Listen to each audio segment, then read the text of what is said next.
Jack the Giant Slayer is actually really decent, but is unfortunately criminally underrated.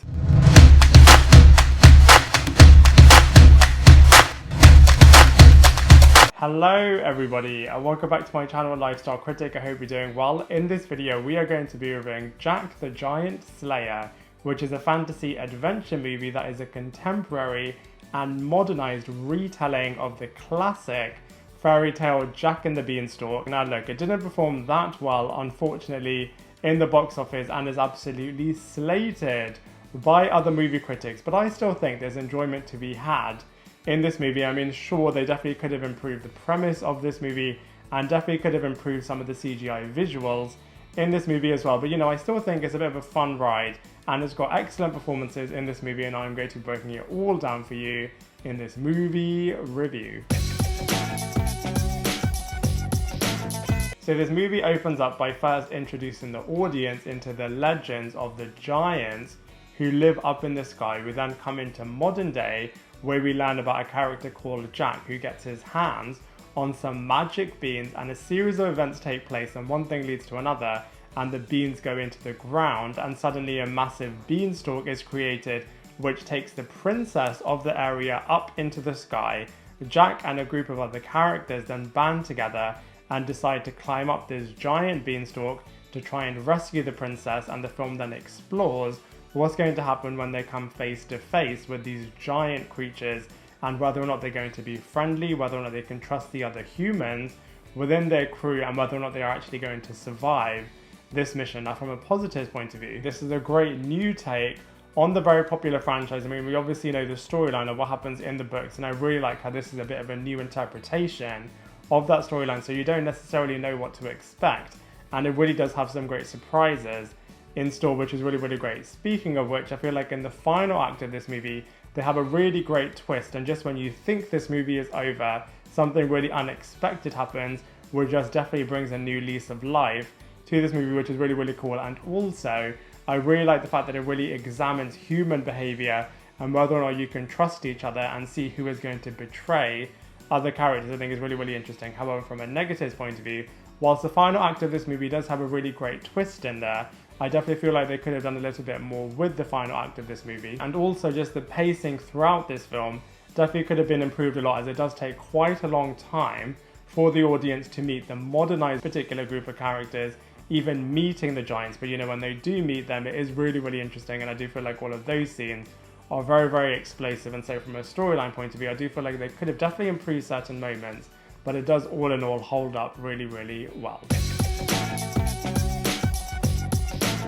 So from a cast and characters point of view, Jack the Giant Slayer is actually really good, as they've casted this movie really well and they play all of their characters even better. So let's go through them one by one. So first up, of course, we have Nicholas Hoult, who's playing the main lead character in this movie, Jack. And I feel like Nicholas across his career has definitely played loads of different characters, so he's definitely shown the versatility of his acting abilities, and he's definitely demonstrating it really well in this movie, as he plays an unassuming farmer character who then goes on this massive adventure to save the princess up in the skies from the evil giants. So he's definitely showing his bravery as well as his infatuation with this character as well, and is also really quick-witted and is just a great lead character all in all. And I absolutely love the infatuation that he's got with the Isabella character, which I think is absolutely hilarious. Speaking of which, we then have Eleanor Tomlinson playing Isabel the princess, and I definitely do feel like they could have done so much more with this character, especially with character development, as at some points in this movie she does play somewhat a bit of a damsel in distress,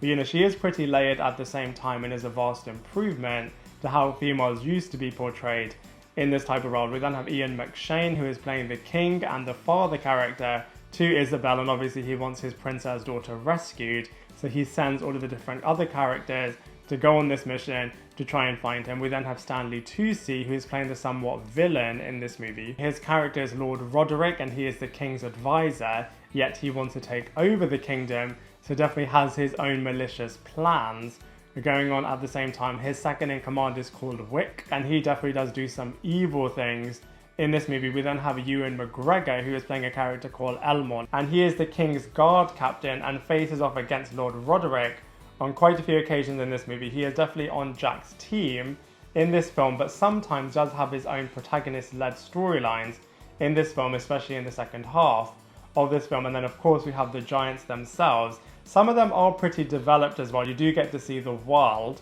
of all of the giants, which is really, really interesting. I would have just loved to have seen a little bit more of this, and had this movie got a bit of a sequel, it would have been really nice to delve a lot more into the world of the giants. But you know, that being said, even though it does take a long time to get to them, they are pretty cool when you do see them. And so from a cast and characters point of view overall, I actually do think Jack and the Giant Slayer is actually pretty decent. So when it comes to the visuals, look, yes, they definitely could have made them a lot better. But you know, that being said, I do feel like they work really, really well for what they have done in this movie, as you are definitely being able to be transported and immersed into this world. It does feel a little bit medieval at points as well, and is really, really cool from a fantasy adventure point of view. Yes, the giants could have looked a lot better, but you know, that being said, it's not outrageously or horrendously awful either. And so from a visuals point of view, I do think it's actually pretty decent in this movie. So when it comes to comparisons, I feel like this movie is definitely in the middle within the fantasy adventure genre.